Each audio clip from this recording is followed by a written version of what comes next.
खडिएको छ, रानी पोखरी सजिएको छ, लाखौं सांस्कृतिक सम्पदाहरू जीवन्त भएका छन्। तर ती सम्पूर्णलाई जीवन्त रूप दिने पुनर्निर्माण प्राविधिकहरू आज चरणबद्ध आन्दोलन घोषणा गर्न यहाँ रिपोर्टर्स क्लबमा उभिएको छ। देशका 2000 भन्दा बढी प्राविधिकहरूलाई काठमाडौँको सडकमा उत्रिन विवश बनाइन्छ र 4000 प्राविधिकहरूलाई राजीनामा दिन विवश बनाइन्छ अनि मात्र हक अधिकार प्राप्ति हुन्छ। यी दुःखका क्षणहरू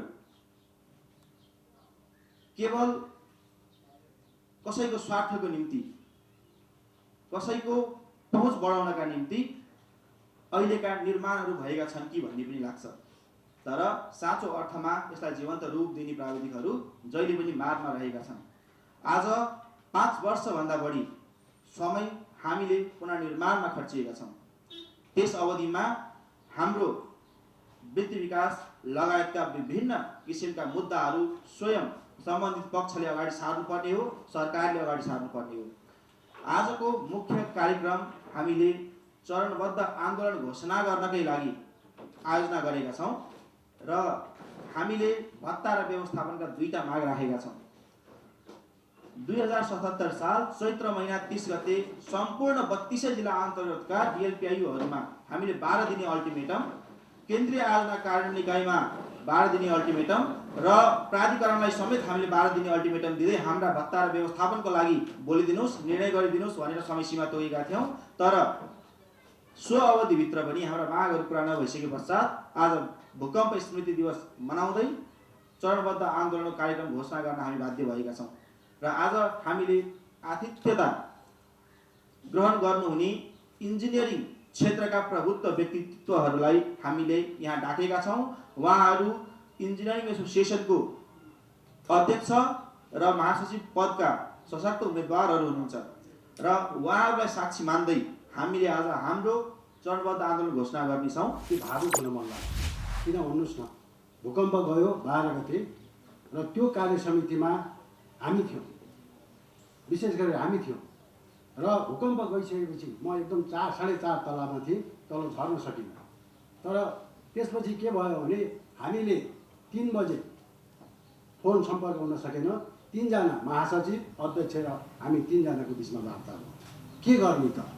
त्यसपछि हामीले के गर्यौँ, त्यही दिन त्यस्तो चाहिँ अप्ठ्यारो परिस्थितिमा 3 जना हामी बसौँ। कहाँ बसौँ? एनइएमै आउँ र एनइएमै हामी आइसकेपछि हामीले एउटा चाहिँ भिजन बनायौँ के गर्न सकिन्छ भने। भोलि सबै साथीहरूलाई बोलाउँ भने, तर बोलाउन सक्ने सम्भावना कम थियो। तैपनि फेरि बोलायौँ, हामी कार्य समितिको मिटिङ गऱ्यौँ र बोलायौँ। जम्मा 5 जना उपस्थित भयौँ। तर हामीले एउटा सोच बनायौँ। के बनायौँ भन्दा हामीले जनतासँग इन्जिनियर कसरी जाने भन्ने सोचका साथ हामी अगाडि बढ्यौँ र दिनभरि हामी बस्यौँ र नगरपालिकासँग कोअर्डिनेसन गरेर, मलाई लाग्छ त्यो बेलाको कार्यकारी नगरपालिका, काठमाडौँ महानगरपालिका कार्यकारी, म सडक बोर्डको चाहिँ एउटा सिनियर इन्जिनियर भएको नाताले, मेरो परिचय भएको नाताले सबै काठमाडौँका नगरपालिकाहरूमा सम्पर्क गर्न सकियो र उहाँहरूले हामीसँग समन्वय गरेर काम गर्छु भन्न थाल्नुभयो। त्यसपछि समन्वय के गर्ने त? फेरि भोलिपल्ट हाम्रो चाहिँ तपाईँहरूले चिनेकै मान्छे हो, हाम्रो शम्भु केसी डिजी हुनुहुन्थ्यो, उहाँसँग सम्पर्क गरियो। पटकको सम्पर्कपछि हामी भूकम्पमा यो प्राविधिक इन्जिनियरलाई युज गरौँ, जनतासँग इन्जिनियर, जनताको घर बनाउन, घरको लागि हेर्नको लागि इन्जिनियर लैजाउँ भन्ने क्रममा हामीले दूरसञ्चारसँग चाहिँ एउटा समन्वय गरेर यो कार्यक्रम अगाडि बढाएका छौँ। वास्तविक रूपमा त्यही कार्यक्रमको सफल यात्रा तपाईँहरू अहिले पुनः भूकम्पमा चाहिँ एउटा विज्ञको रूपमा चाहिँ उभिरहनु भएको छ। तपाईँहरूलाई त्यो ठाउँमा पुर्याउने तत्कालीन इन्जिनियर एसोसिएसनका पदाधिकारीलाई सम्पूर्ण व्यक्तित्वहरू हुनुहुन्थ्यो, जसले यसलाई समन्वय गरेर राज्यले तपाईँलाई महत्त्वपूर्ण ठाउँमा पुर्याएको थियो। त्यो महत्त्व जनताले इन्जिनियरलाई हेर्ने दृष्टिकोणमा परिवर्तन गरेको थियो। आज मलाई दुःख लागेको छ, तपाईँहरू यो एउटा पाना लिएर यसको बारेमा मुद्दा अगाडि बढाइरहनु भएको छ। यो दुःखद घटना हो। इन्जिनियर आज सम्माननीय प्रधानमन्त्री सबै ठाउँमा उद्घाटन गर्दै हिँड्नु भएको छ, सबै ठाउँमा बाटो बनाउँदै हिँड्नु भएको छ, सबै ठाउँमा चाहिँ विभिन्न कार्यक्रमहरू सञ्चालन गर्नुभएको छ। अघि भर्खर मित्र उद्घोष सरले भनिसक्नुभयो धरहरा उभिसक्यो। तर यो इन्जिनियरको हक अधिकारमा कसले बोल्यो? कसैले बोल्यो? किन बोलिँदैन? तपाईँले राखेका प्रस्तावहरू, तपाईँका जुन चाहिँ चिन्ताका विषयहरू छन् त्यसको बारेमा किन चाहिँ यसलाई अगाडि बढाइदिन। त्यसको बारेमा मलाई लाग्छ यो लोकतान्त्रिक समूह, यो कुनै राजनैतिक पृष्ठभूमिबाट आएको लोकतान्त्रिक समूह होइन, यो आम इन्जिनियरको हक हितमा बोल्नको लागि आएको होला। आस्थामा कुनै पार्टीसँग सम्बन्ध होला, तर इन्जिनियरको हक हितमा बोल्नको लागि भनेर दिलीप थाको संयोजकत्वमा हामीले एउटा लिडरसिपमा चाहिँ एउटा समिति बनाएका छौँ। त्यहाँ वरिष्ठ इन्जिनियरदेखि लिएर युवाको जोस र बुढाको होसको आधारमा आएका इन्जिनियर समूह छन्। उहाँहरूलाई तपाईँले अत्यधिक मत हालेर जिताउनु भयो भने पक्कै पनि तपाईँहरूको समस्या सधैँको लागि समाधान हुन्छ। तर कसरी समाधान हुन्छ त तपाईँलाई अहिले म त्यो पनि भन्न चाहन्छु। तपाईँको अहिले भत्ता नपाएको कुरा छ। सम्पूर्ण पुनर्निर्माण प्राधिकरणले खाइपाइ आएको भत्ता र प्राविधिक व्यवस्थापनको लागि एकजुट हौँ भनिरहनु भएको छ। हामी पूर्ण रूपमा एकजुट छौँ। त कसरी हुन्छ? मैले के भन्न चाहन्छु भने अस्ति भर्खर तपाईँको सम्माननीय प्रधानमन्त्रीले के भन्नुभएको छ भने भूकम्प प्राधिकरणका कार्यकारी निर्देशकलाई तपाईँहरूले अब नेपालमा यो जोखिम मुक्त देश बनाउनु पर्छ, नेपालमा सबै विदेशीहरूलाई यहाँ चाहिँ आमन्त्रण गरेर हेर्न ल्याउनुपर्छ भन्नुभएको छ। त्यस कारणले तपाईँको रोजीरोटीको जिम्मेवारी यो समूहले तपाईँको यो जुन चाहिँ जोखिम मुक्त पुनर्व्यवस्थापन छ नि हाम्रो त्यो संस्थाले गर्नलाई हामी तत्पर हुन्छौँ र लगाउनेछौँ। यसमा हामी चाहिँ तपाईँहरूलाई तपाईँको सिपको प्रयोग गर्न लाउँछौँ। पहिलो कुरो त छ तपाईँको स्किलको प्रयोग गर्नको लागि तपाईँले अनुभव गरेका चिजहरूलाई त्यो संस्था मार्फत करारमा राखेर हुन्छ कि पर्मानेन्ट गरेर हुन्छ कि त्यो संस्था बनाउने जिम्मेवारी चाहिँ तत्काल त्यस संस्थाका कार्यकारी निर्देशक हो र त्यो संस्थाको जिम्मेवारी सम्माननीय प्रधानमन्त्रीले सुशील गेवालीलाई लगाइसकेको पनि तपाईँलाई स्पष्ट गर्न चाहन्छु।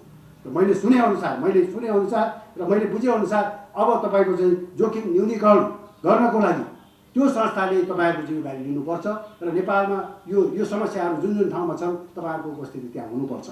र अर्को कुरो रह्यो तपाईँको नेपालका 793 नगरपालिका र गाउँपालिकाहरू छन्।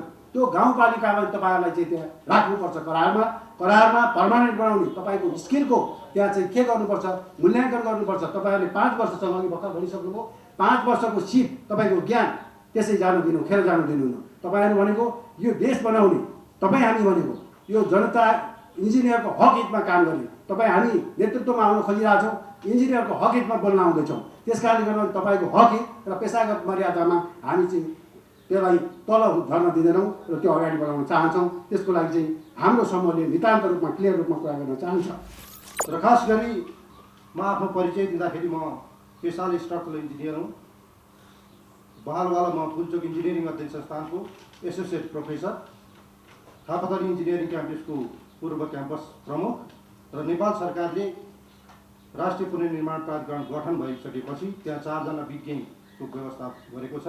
त्यो विज्ञमा नोमिनेट भएको एउटा विज्ञ सदस्यको रूपबाट म अहिले कार्यरत छु। मेरो पेसा पढाइ अनुभवको हिसाबले खास गरी विपद व्यवस्थापन यो पुनर्निर्माणसँग असाध्यै मिल्दोजुल्दो छ। त्यस कारणले नै मलाई सायद म नियुक्ति हुँदा नि म जापानमा 4 महिनाको पोस्टर गर्दै थिएँ। उहाँबाट नि कल आएर त्यो काम छोडेर फर्केर आएको र आइसकेपछि जुन प्राधिकरणको ले गठन हुँदाखेरि एउटा टेक्निकल मापदण्ड निर्धारण समिति भनेर क्याबिनेटले निर्णय गरेको छ। त्यो मापदण्ड निर्धारण समितिले केही अध्यक्षतामा सबै मापदण्डहरू निर्माण गरे, ती सबैको लिडरसिप मैले गरेको र त्यसैको आधारमा हामीले क्राइटेरियाहरू बनाउँदै गयौँ। इन्जिनियरको दरबन्दी आवश्यकता अनुसार त्यसैले हामी थप्दै गयौँ। आजका र 2 फेजमा हामीले चाहिँ दरबन्दी निर्माण गरेका छौँ। मलाई सम्झना भएसम्म सुरुको फेजमा 1500को हाराहारी र दोस्रो फेजमा जाँदाखेरि 3200 समथिङ 3300को हाराहारीमा प्राविधिकहरू इन्जिनियर, सब इन्जिनियर, एसिस्टेन्ट सब इन्जिनियरहरूको दरबन्दी छन्। त्यस पछाडि झन्डै 400-500को हाराहारीमा सङ्घ संस्थाहरू एनजिओ आइएनजिओ डेभलपमेन्ट पार्टनरहरूसँग सम्बन्धित भएर काम गरेका छन् र ओभरअल टोटलमा 4000को सङ्ख्यामा चाहिँ इन्जिनियरहरूले काम गरेका छन्। र इन्जिनियरहरूले सुरुको समयमा हामीले काम गर्दाखेरि गाउँ त्यतिखेर गाविसमा इन्जिनियर नभएर वडा सचिवको काम पनि इन्जिनियरले गरेका थिए। त्यस कारणले त्यो कन्ट्रिब्युसनबाट उठेर आएर पुनर्निर्माणले यो गति दिएको छ। प्रोग्रेसमै अब अहिले म पुनर्निर्माण प्राधिकरणको प्रोग्रेस यहाँ तपाईँको अगाडि राख्दा धेरै समय लिन्छ, म त्यतातिर जान चाहन्न। हामीले जुन देखिने प्रोग्रेस निर्माण भएको छ त्यसमा सबैभन्दा ठुलो भूमिका तपाईँ हामी इन्जिनियरहरूको छ। त्यस कारणले प्राधिकरणको तर्फबाट र म व्यक्तिगत तर्फबाट तपाईँ सबै साथीहरूलाई म सराहना गर्न चाहन्छु, तारिफ गर्न चाहन्छु। र सँगसँगै म के प्रतिबद्धता व्यक्त गर्न चाहन्छु भनेदेखि आजसम्म जुनसुकै मापदण्ड र तपाईँहरूका पीर मर्का प्राधिकरणको सदस्यको हैसियतले बसेर मैले वकालत गरेको कारणले अहिले तपाईँका जुन माग 2वटा मागहरू छन् त्यसको लागि सबैभन्दा उपयुक्त मान्छे नै म हुँ र तपाईँहरूको यो मागको जिम्मा मलाई दिनुहोस्। तपाईँहरू कोही धर्ना बस्नु आवश्यक छैन। म त्यो प्रतिबद्धता व्यक्त गर्न चाहन्छु र हामीले कसरी एडजस्टमेन्ट गर्न चाहन्छौँ तपाईँलाई म एउटा सिम्पल फर्मुला दिन चाहन्छु। जस्तो अहिले मैले जुन 4000 को सङ्ख्यामा प्राविधिक भने हामीसँग अहिले 753वटा गाउँपालिका नगरपालिकाहरू छन्। यिनीहरूको एभरेजमा 9-10वटा वडाहरू छन्। अहिलेको सिस्टममा हामीले इम्बेड गर्ने हो भने जुन एनडीआरआरएमए गठन भएको छ त्यसको ऐनको प्रावधान अनुसार नै प्रदेश लेभलमा र पालिका लेभलमा नै यसको संरचना लागू गर्ने यसको स्वीकृत ऐन छ। र यो विपदले के देखाइसक्यो, हिजो मात्रै पनि तपाईँले यदि ख्याल गर्नुभएको छ भनेदेखि धरहराको उद्घाटन समारोहमा सम्माननीय प्रधानमन्त्रीजीले पनि बोल्नुभएको थियो र हाम्रो सिइओ सुशील गेवालीजीले पनि बोल्नुभएको थियो। उहाँ आफै पनि इन्जिनियर हुनुहुन्छ र हामी के होमवर्कमा छौँ भनेदेखि यो प्लानिङ कमिसनको 2030 को चाहिँ यो मिलेनियम गोल छ त्यसमा जाँदाखेरि जुन हामीले संरचनाहरू निर्माण गर्छौँ त्यो विपद मैत्री हुनुपर्छ र त्यस कारणले हामीले यो भइरहेको सिस्टममा यो विपद व्यवस्थापनलाई जोडेर लान्छौँ र यो जोडेर लाँदाखेरि जुन चाहिँ अघि नै मैले भने 753 × 10 ले गर्नु भने 75 हो। तिनलाई एउटा वडामा कम्तीमा प्राविधिक 3 जना चाहिन्छ। साथै 21-22 को सङ्ख्यामा चाहिँ प्राविधिक खपत हुनसक्छ जुन आवश्यक छ र अनिवार्य छ। जुन चिज प्राविधिक सङ्घहरूको सङ्ख्या कम भएको छ भन्ने कुराहरू विभिन्न समयमा त्यहाँ बसेर लिडरसिप गर्नुहुने माननीय मन्त्रीज्यूहरूले नै बोलाएको विषय नै हो। त्यस कारणले म तपाईँ यो दिशामा काम गर्नको लागि प्राधिकरणको जुन अब म्यान्डेट छ यो साउन मसान्तसम्म एउटा खालको म्यान्डेट असार मसान्तसम्म एउटा खालको म्यान्डेट र त्योभन्दा पछाडि हामीले कसरी मर्ज गर्ने, कसरी ट्रान्सफर्म गर्ने र यो अहिलेसम्म छिकेको कुराहरूलाई कसरी ट्रान्सफर्म गर्ने यो किसिमको म्यान्डेटको आधारमा नै म्याद थपिएको हुनाले हामी त्यसैमा होमवर्क गर्छौँ र त्यहाँ बसेर कार्यकारी समितिको सदस्यको हैसियतले म यो कुराहरूलाई विशेष रूपबाट उठाउँछु। म यो तपाईँहरूको अगाडि प्रतिबद्धता व्यक्त गर्न चाहन्छु। 2-3वटा कुराहरू जोडिएका छन् र हामीले र यो सँगसँगै यहाँ बसेर म एउटा चाहिँ जिम्मेवार निकायको नाममा भएको हुनाले फेरि नहुने यो किसिमको कुराहरू पनि गर्न मिल्दैन। जुन चाहिँ जायज कुराहरू छन् हामीले त्यसलाई चाहिँ लिएर पनि जानुपर्छ। जस्तो गत वर्षको बजेट भाषणमा खास गरी कोभिडको कारणले सम्पूर्ण यो प्रोत्साहन भत्ताहरू कटौती गरिसके पछाडि प्रधानमन्त्री कार्यालय औ तिहार पुनर्निर्माण प्राधिकरण बाहेक सबै यो ठाउँहरूमा चाहिँ भत्ता कटौती भएको स्थिति हो। पहिला तपाईँहरूको भत्तामा होमवर्क गर्दाखेरि प्राधिकरणको 4 जना कार्यकारी समिति बाहेक बाँकी सबैलाई भत्ता व्यवस्था गरिदियो। तपाईँ यो कुरा कति जानकार हुनुहुन्छ? त्यही मलाई थाहा छ त्यतिखेर प्राविधिक इन्जिनियर हुनुहुन्थ्यो हाम्रो सचिव। अब यो हामीले बनाएको नियमअनुसार त मैले पनि पाउने हुने भए तर म यहाँ बसेर यो भत्ता चाहिँ म पर्सनली लिन्न भन्नु। तर हामीले सबै प्राविधिकहरू र प्रशासनिक कर्मचारीहरू प्राधिकरणमा बसेका सबैलाई हामीले त्यो व्यवस्था गरेका थियौँ र त्यो सँगसँगै 2-3वटा अरू शब्दहरू छन्। खास गरी यो पर्फर्मेन्स इन्डिकेटर भन्ने छ। त्यसै गरी अर्को विषय यो चाहिँ स्थानीय र दुर्गमको आधारमा भन्ने छ। त्यस कारणले खास गरी फ्ल्याटमा प्रोत्साहन भत्ता भन्ने चिज चाहिँ बजेटले काटिसकेको हुनाले अर्को बजेटले नखुलाएसम्म सायद यो विषयमा हामीले तपाईँलाई पहल गर्न सक्छौँ। त्यसको निश्चितता हुँदैन। त्यस कारणले हामीले फेयर बोल्नुपर्छ। तर यो सँगसँगै खास गरी दुर्गम र स्थानीयता दुर्गममा गएको यो रुरल ठाउँहरूमा बसेको आधारमा पाउने भत्ताहरूको विषयमा चाहिँ होमवर्क भइरहेको छ। मैले आज पनि अब यसको लेटेस्ट स्ट्याटस के छ भनेर यहाँ आउनुभन्दा अगाडि पनि मैले प्राधिकरणमा यो रिपोर्ट लिएको थिएँ र यो विषयमा हाम्रा जुन सिएलपिआईहरूमा यो लेखेर गइसकेको छ। त्यो चाहिँ तपाईँले माग गरेर पठाइसक्नुहोस् र हामीले चाहिँ अर्थ मन्त्रालयसँग कोर्डिनेसन गरेर यसलाई चाहिँ प्रक्रियामा लैजान्छौँ भन्ने कुरा छ। त्यस कारण यो कुरा पोजिटिभ छ। एकजना केवल भण्डारी भन्ने उहाँ हुन त म पर्सनली उहाँलाई म आदर गर्न चाहन्छु तर उहाँलाई यो इन्जिनियर भन्ने चिज आवश्यक छैन। सडक विभागको डिजी पनि प्रशासनको हुनुपर्छ भनेर वकालत गर्नुभयो। त्यस कारणले आज जुन तहका यो इन्जिनियरहरू प्रशासनिक कामहरू डोमिनेसी प्रशासनको भइरहेको छ त्यो कुराहरूलाई चाहिँ हामीले एउटा इक्वल स्ट्याटसमा यो इक्वल फुटिङमा पुग्ने वातावरण बनाउनको लागि हामी लड्छौँ। त्यसै गरी इन्जिनियरिङ एजुकेसन 60,000 को सङ्ख्यामा इन्जिनियरहरू उत्पादन भएको छ तर क्वालिटीमा रास आएको छ। एकरूपता गर्नको लागि जस्तो मेडिकल काउन्सिलले मन्त्रालय थ्रु एउटा चाहिँ एक्जाम लिने व्यवस्था गरेको छ। त्यसै गरी इन्जिनियरिङ सेक्टरमा पनि एकद्वारको प्रणालीको एक्जाम लिने, मेरिटको आधारमा कलेजहरू भर्ना गर्ने र एउटा क्वालिटी कायम गर्ने देशमा पनि हामीले वकालत गर्छौँ।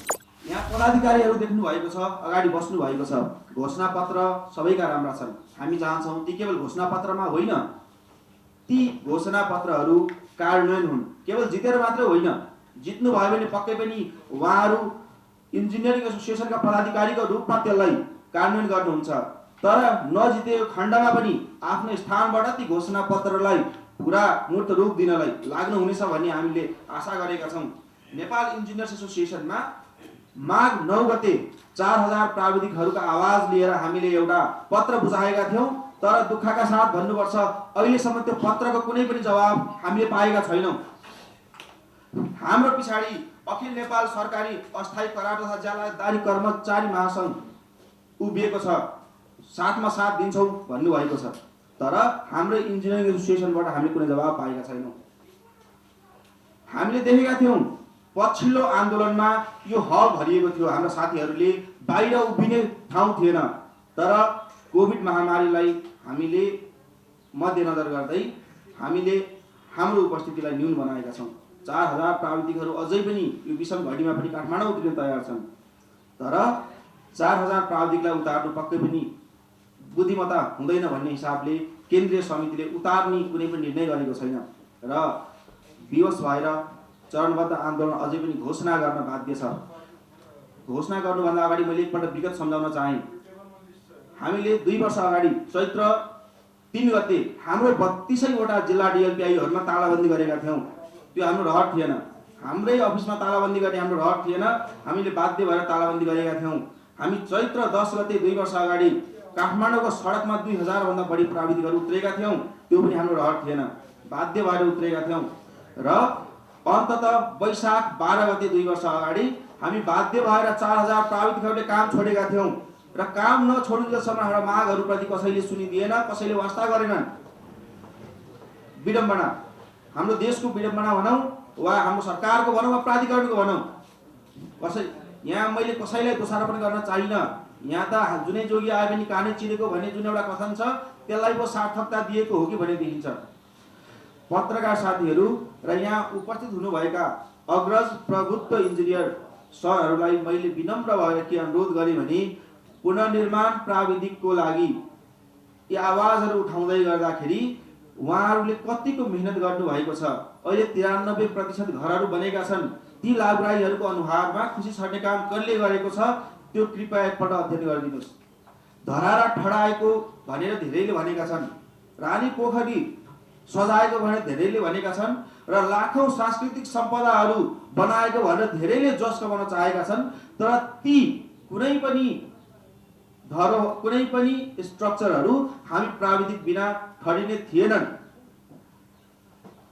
त्यही भएर पनि हाम्रो मेहनतलाई कदर गरिदिनुहोस् र हाम्रो मेहनतलाई सम्पूर्ण देशवासी सामु लगिदिनुहोस् र हाम्रा मागहरू सुनाइदिनुहोस् भनेर सम्पूर्णमा हामीले अनुरोध गर्न चाहन्छौँ।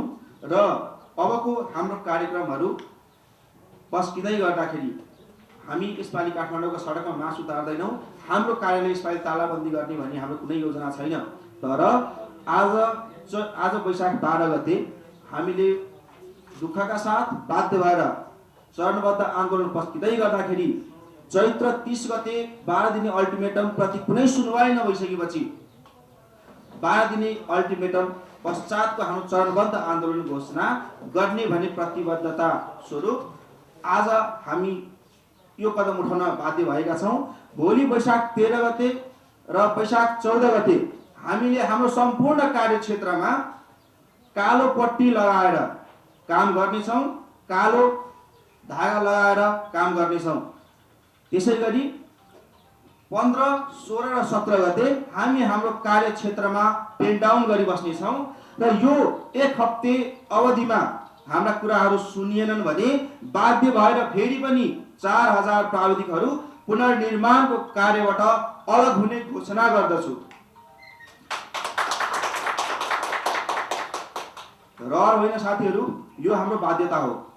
सरकारले हामीलाई सुन्दैन, प्राधिकरणले हाम्रो निमित्त अब केही गर्न सक्छु भन्ने लाग्दैन भने हामी लज्जाको सामना गरेर यो जागिर खाइरहन सक्दैनौँ। तसर्थ 4000 प्राविधिकहरूले वैशाख 18 गते एउटा सार्वजनिक कार्यक्रम गरेर हाम्रो राजीनामा उद्घोष गर्दै सम्पूर्ण राजीनामाहरू हाम्रो सम्बन्धित ठाउँमा बुझाउनेछौँ। यो कुरा अवश्य पनि लेखिदिनु होला र त्यस पश्चात लाभग्राहीहरूले के गर्नुहुन्छ त्यो लाभग्राहीहरूप्रति हामीले क्षमा अवश्य पनि माग्नुपर्ने हुन्छ। नैतिक दायित्वले पनि हामी क्षमा माग्दछौँ र 18 गते पश्चात यदि हाम्रा मागहरू पुरा भएनन् भने हामी पूर्ण रूपमा बाहिरिनेछौँ र सम्पूर्ण अबको हाम्रो व्यवस्थापन होस्, हाम्रो भत्ता होस्, हाम्रा कदम हुन्, सम्पूर्णलाई अब व्यवस्थापन गरिदिनु हुनलाई मैले साक्षी बस्नुभएका उम्मेदवार र महासचिव पदका प्रभुत्व व्यक्तिहरूलाई जिम्मेवारी लाउँदै हाम्रो लाभग्राहीहरूलाई के गर्नुहुन्छ फर्काउने भए पनि फर्काउनुहोस्, नभए नफर्काउनुहोस् भनेर जिम्मा लाउँदै हामी बाहिरिनेछौँ। र यति भन्दै हामीले प्रेस विज्ञप्ति सम्भवतः सम्पूर्ण पत्रकार साथीहरूको हातमा पुर्याएका छौँ।